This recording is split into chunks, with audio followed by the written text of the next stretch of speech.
Clumsy Hans. A Fairy Tale by Hans Christian Andersen. Out in the country, there was an old mansion where an old squire lived with his two sons, who were so witty that they thought themselves too clever for words. They decided to go out and propose to the king's daughter, which they were at liberty to do, for she had announced publicly that she would take for a husband the man who had the most to say for himself. The two brothers made their preparations for 8 days beforehand. That was all the time they had, but it was enough, for they had many accomplishments, and everyone knows how useful they can be. One of them knew the whole Latin dictionary by heart, and the town's newspaper for 3 years, so well that he could repeat it backward or forward. The other had learned all the articles of law and knew what every alderman must know. Consequently, he was sure he could talk of governmental affairs, and besides this, he could embroider suspenders, for he was very gentle and also clever with his fingers. "I shall win the princess," they both said, as their father gave each one of them a beautiful horse. The one who had memorized the dictionary and the newspapers had a coal-black horse, while the one who knew all about governmental affairs and could embroider had a milk-white one. Then they smeared the corners of their mouths with cod liver oil to make them more glib. All the servants assembled in the courtyard to watch them mount their horses. But just then, the third brother came up, for there were really 3, although nobody paid much attention to the third, because he was not so learned as the other 2. In fact, everybody called him Clumsy Hans. "Where are you going in all your Sunday clothes?" he asked. "To the king's court, to woo the princess. Haven't you heard what the king's drummer is proclaiming all over the country?" Then they told him about it. "Gracious," said Clumsy Hans. "I guess I'll go too." But his brothers only burst out laughing at him as they rode away. "Father," shouted Clumsy Hans, "let me have a horse. I feel like getting married too. If she takes me, she takes me. And if she doesn't take me, I'll take her anyway." "That's a lot of nonsense," replied his father. "You'll get no horse from me. Why, you don't know how to talk properly. Now your brothers are intelligent men." "If I can't have a horse, I'll take the billy goat," said Clumsy Hans. "He belongs to me, and he can carry me very well." So he mounted the billy goat, dug his heels into its sides, and galloped off down the highway. "Alley-oop! What a ride! Here I come!"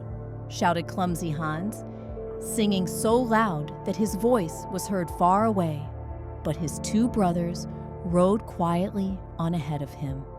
They were not speaking a word to each other, for they were thinking about all the clever speeches they would have to make, and of course, these had to be carefully prepared and memorized beforehand. "Hello!" cried Clumsy Hans. "Here I come! Look what I found on the road!" Then he showed them a dead crow he had picked up. "Clumsy," said the brothers, "what are you going to do with that?" "Why, I am going to give it to the princess." "Yes, you do that," they said as they rode on laughing. "Hello! Here I come again! Just look what I found this time. You don't find things like this in the road every day." So the brothers turned around to see what it was this time. "Clumsy," they said. "That's just an old wooden shoe, and the upper part's broken off anyway. Is the princess going to have that too?" "She certainly is," replied Hans, and the brothers again laughed and rode on far in advance of him. "Hello! Here I am again!" shouted Clumsy Hans. "Now this is getting better and better. This is really something." "Well, what have you found this time?" asked the brothers. "Oh, I can't really tell you," Clumsy Hans said. "How pleased the princess will be." Said the brothers. "Why, it's nothing but mud out of the ditch." "Yes, of course," said Clumsy Hans. "but the very finest sort of mud. Look, it runs right through your fingers." Then he filled his pockets with it. But his brothers galloped on ahead, as fast as they could. And so they arrived at the town gate a full hour ahead of Hans. At the gate, each suitor was given a numbered ticket, and as fast as they arrived, they were arranged in rows, 6 to a row, packed together so tightly that they could not even move their arms. That was a wise plan, for otherwise they could have cut each other's backs to pieces, just because one stood in front of another.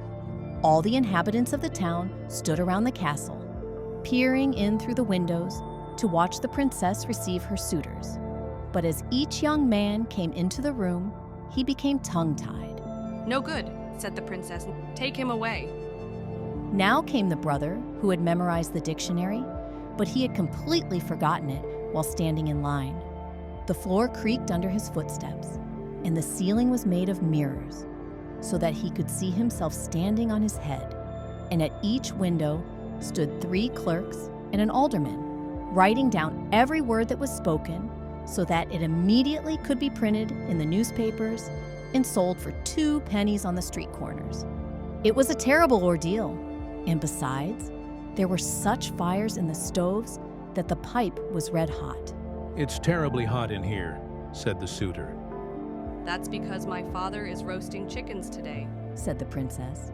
"Bah!" There he stood. He was not ready for a speech of this kind, and hadn't a word to say, just when he wanted to say something extremely witty. "Bah!" "No good," said the princess. "Take him away." And consequently, he had to leave. Now the second brother approached. "It's dreadfully warm here," he said. "Yes, we're roasting chickens today," replied the princess. What did you, what?" he stammered, and all the clerks carefully wrote down, What did you, what?" "No good." said the princess again. "Out with him." Now it was Clumsy Hans's turn, and he rode his billy goat right into the hall. "Terribly hot in here," he said. "I'm roasting young chickens," replied the princess. "Why, that's fine. Said Clumsy Hans. Then I suppose I can get my crow roasted?" "That you can. Said the princess. But have you anything to roast it in? I haven't any pots or pans." "But I have," replied Clumsy Hans. "Here's a cooking pot with a tin handle." Then he pulled out the old wooden shoe and put the crow right into it. "Why, that's enough for a whole meal. Said the princess. But where do we get the sauce from?" "I have that in my pocket. Replied Clumsy Hans. In fact, I have so much I can afford to spill some of it." Then he poured a little of the mud from his pocket. "I like that. Said the princess. You have an answer for everything, and you know how to speak. I'll take you for my husband. But do you know that everything we've said and are saying is written down and will be published in the paper tomorrow? Look over there, and you'll see in each window 3 clerks and an old alderman, and that alderman is the worst of all. He doesn't understand anything." She said this only to frighten him, but all the clerks chuckled with delight and spurted blots of ink on the floor. "Oh, so these are the gentlemen. Said Clumsy Hans. Then I must give the alderman the best thing I have." Then he turned out his pockets and threw the wet mud in the face of the alderman. "Cleverly done." Said the princess. "I could never have done that, but I'll learn in time." So, Clumsy Hans was made a king, with a wife and a crown, and sat on a throne. And we had this story straight from the alderman's newspaper. But that is one you can't always depend upon.